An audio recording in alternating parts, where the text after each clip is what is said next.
Tesla just had its earnings call, and Elon Musk rambled on for a while. That guy's brain is all over the place because he sees problems and solutions from all angles. It's really hard to keep up. So let me try to make things simpler for you. The market value of our Tesla stock in this account is at 420K. So 420, let's make a video about it. In this video, we're going to be talking about 3 of the most notable things and maybe important considerations if you're interested in buying Tesla as the stock, if you're interested in selling. I'm going to tell you what I'm feeling about it, if I'm going to be buying more, staying steady, or selling, because there's some pretty cool stuff in this last earnings call. I think a lot of people are missing out on some of the most important aspects.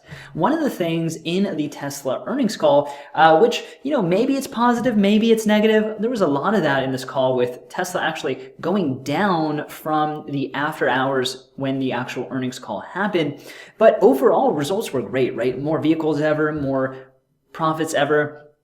Some really great stuff. One of the headlines people are going to be talking about is that Tesla sold Bitcoin. So as some of you guys know, Tesla purchased 1.5 billion in Bitcoin in February. So this was during their Q1, but also they sold 272 million of Bitcoin. And this was 10%, a 10% sell-off. So their holdings went from 1.5 bill to 2.72 bill, right? So they did pretty darn good, not too bad. And that might sound like, wait, are they bearish on Bitcoin? Are they going to be selling? Should we worry about this? Did Elon's mind change? Is he going to be buying some Doge? What's going on? So that might sound like a big headline. And look, a lot of people are already making tons of headlines on this, but there's a few things that might be happening. One is that they're probably wanting to keep their Bitcoin allocation at a certain amount, right? So if they want to keep it at 1.5 billion in Bitcoin value, guess what? They're still over that, right? So maybe they made a promise to the board to only have a certain amount of Bitcoin. Okay, so maybe they had to sell off. Or maybe they just used it for something and tested out the liquidity of it, because they actually talk about how valuable Bitcoin might be to Tesla and to other companies that maybe should consider it, which is, I think, way more important than them selling the 10%. So what this does is that Bitcoin might be a great way to basically hold some cash, have some higher yields, have some managing of risk against the dollar, and at the same time act liquid because they can transact and have liquidity way quicker than cash in an account. So, which is all pretty crazy stuff. And that is just as important as the 10% thing. Also, maybe they just wanted to lock in that 10% profit, those profits from that 10% to basically verify that, hey, this was a good decision. The next thing, number 2, is discussions about DOJO. So DOJO, I keep saying DOJO. DOJO is a supercomputer. It's not this. This is some Photoshop thing. DOJO is a major program at Tesla, which he said, hey, I don't have enough time to talk about this. By the way, this was during Tesla's Autonomy Day, because DOJO is key for autonomy, but they weren't able to get into this. This is a multi-year program that they've been working on that is basically a super powerful training computer. The goal of DOJO will be able to take in vast amounts of data and train at a video level and basically do unsupervised massive training with massive amounts of video with the DOJO program, or the DOJO supercomputer. In Japanese, DOJO means place of the way. So hopefully that means something to you. So what the heck is this? Now, first of all, I just wanted to let you know, let's be clear here. This is not DOGE-O, all right? This is DOJO, all right? That's one thing. But here's the thing. There's not a lot out there about DOJO. When are we going to learn more about DOJO? We're going to learn more about it on AI Day, probably, which is probably in late July. So let's add a month there from Elon's tweet. And that's when we're going to learn more about it. So Elon actually said that right now people think about Tesla as essentially, look, it's a car company. I get it. Maybe it's an energy company.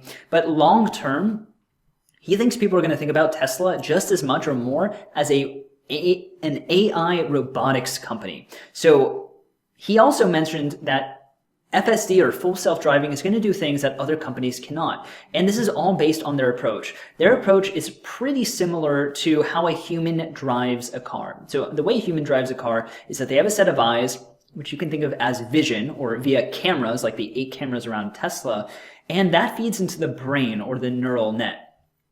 DOJO is a huge part of this because it connects the camera and the neural net, and essentially what it's doing is this is video labeling in real time in surround 360 view. So basically what's happening is that as the cameras pick up different images, the system is labeling things and labeling things in context with what has happened before and what it's experiencing now, so they can say, okay, that's a tree, watch out, that's a curb, that's a weird thing with a weird curb, that's a weird sign, that's a fire hydrant, that's a kayak on top of a truck on top of another truck. Weird things happen out there in the world. This helps label everything in real time with a supercomputer. They might even sell this software to help other big data companies label stuff and create a training platform. Or not label things, but create a training platform that can enable them to do different tasks. So humans, all they have to do at Tesla with the system is essentially confirm that little things are correct, right, as things get labeled. And every time they edit something, it automatically trains the system. All right, now number 3 is the most exciting thing. For me, this is genius level 9,000. Something probably more relevant to you guys is probably going to be this tweet or a quote, or maybe someone else said it and everyone's saying Elon said it. You get paid in direct proportion to the difficulty of the problems you solve. Elon Musk. And this is absolutely key for it. This is a genius level 9,000, in my opinion, strategy. And what this is might seem like weird in the beginning. He said that from now on, or very soon at least, solar panels will not be able to be bought separately. You're going to have only one configuration. So there's not going to be this purchase or subscribe, buy these solar panels, decide to add a Powerwall. There's going to be one configuration. It's solar plus battery, whether you're getting the solar roof or you're getting the solar panels to put on your roof. So why is he doing this? Well, you might think, okay, it's more profit, right? When you have to buy the Powerwall because they're expensive, man. I mean, look at that. You're going to have to buy an extra big old Powerwall to help store the energy. And that's going to increase the margin, right? Because they're having, maybe higher profitability on the Powerwalls instead of the installation that they have to go through with the solar panels. But that's not what it is. At least that's not what it mostly is. Elon is thinking long-term like he usually does. This guy is friggin' planning colonies on Mars. You better be thinking he's thinking long-term with any of the plays that he does, even when they seem simple, like bundling products together. So this is a strategy we actually saw with full self-driving. The long-term goal, you have to be thinking, what is the goal of every single action? What is the value of each action in the long term? And the goal for the energy business is to have energy being fed by individual utilities. Right now, we live off the grid. There's this centralized grid, but what if each household could produce enough energy that, not only when there's a storm or there's a shortage of electricity, that they can light their house and have electricity, but also they could basically sell it back to the grid and help stabilize the grid during these times. Because if someone has a battery pack, they have extra power that they can tap into even when things shut off completely. And you got to have that battery, right? That's what the Powerwall is. It's essentially a battery. So otherwise, if you don't have the battery, if you just go, you know what? Nah, I just want solar panels. That's cool. You're not going to be able to do that for one, but for two, you're never storing any energy. All you're doing is you're taking the sunlight and you're using that energy in that second. So that is not going to be something that can help stabilize the grid as well as the actual Powerwall could do, because you'll be able to buffer electricity. This idea that you don't have to use it all up in that second. So you can store it and buffer it so that even when sunlight's not hitting that solar panel, you still got electricity. So Elon has said that to solve the renewable energy problem, no new technology needs to be invented. He said this over and over again, and he just said it on the earnings call again. The bottleneck is essentially laying down the infrastructure of all these different micro power plants. And that's what this move is. This move has been called by solving the money problem as sort of a Trojan horse. Definitely check out this channel if you're interested in learning about the technological lead and getting a little bit more geeky that isn't super investy, but really, really awesome content on Tesla. And remember how I said, this is similar to the full self-driving strategy. Well, what this is kind of the same model. In 2016, Tesla said, hey, we're excited to announce that as of today, all Tesla vehicles produced in our factory, including the Model 3, which was just coming out, has hardware needed for full self-driving capability at a safety level substantially greater than that of a human driver. This is 2016. Do we have full self-driving right now? Can you turn it on and not pay attention at all? No. Did he think that this was coming sooner? Maybe.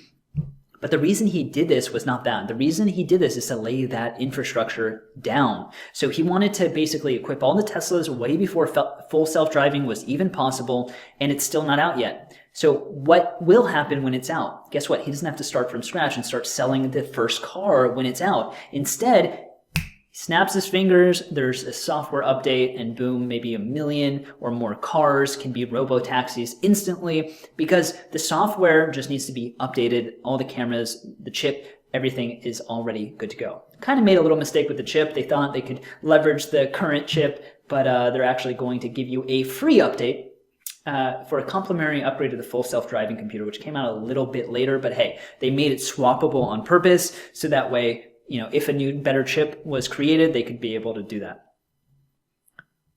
And this is the strategy of laying down that foundation way ahead of time.